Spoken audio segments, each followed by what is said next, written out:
what got you to want to go abroad? You Um, so I mean, there's a lot of factors. We could literally talk about this for hours, but I don't know if you've ever lived outside of the U.S.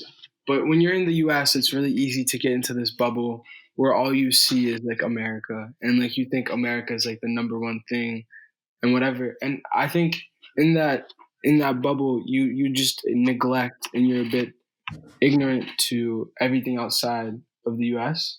And I grew up in Germany, so I was like familiar with the European education system.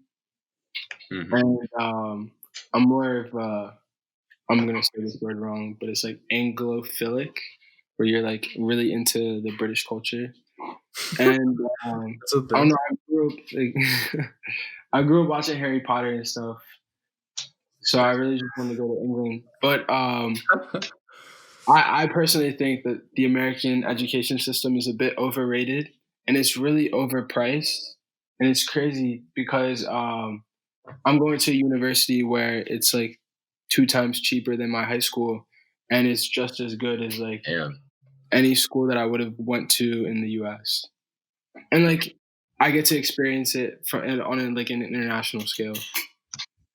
Yeah, that's like you're bold with it. Like I know so many people that could think the same thing as you, like agree that it's cheaper, and then they themselves will go to a U.S. school and like not go across. So that's really cool.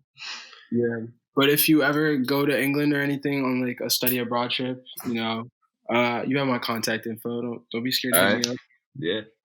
Yeah. When you were talking about how like you were talking about like the bubble in the U.S. Yeah. Um, I'm sure you guys know what Nelk is. Yeah. They actually had a podcast, so they're known mostly for jokes, but in this podcast they actually started to get kind of serious.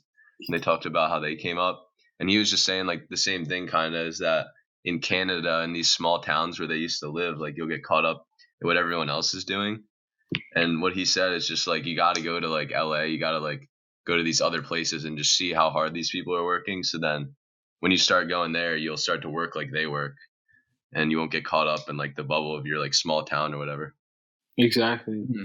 Right. And I think it's really easy to do, and like people don't even realize they're in a bubble until like they get exposed to something else.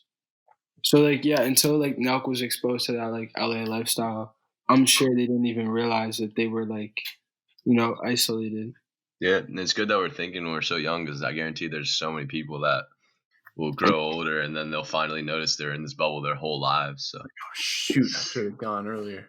Yeah. I'll just try next time. Oh wait, there is no next time. Oh, Yeah. okay. But that's why it's like so great that you guys are, going to Tanzania and traveling and just exploring different avenues because I think that's how we grow. That's how we like develop our own characters. yeah, totally agree. For sure. Um, Liam, are there any problems in this world that you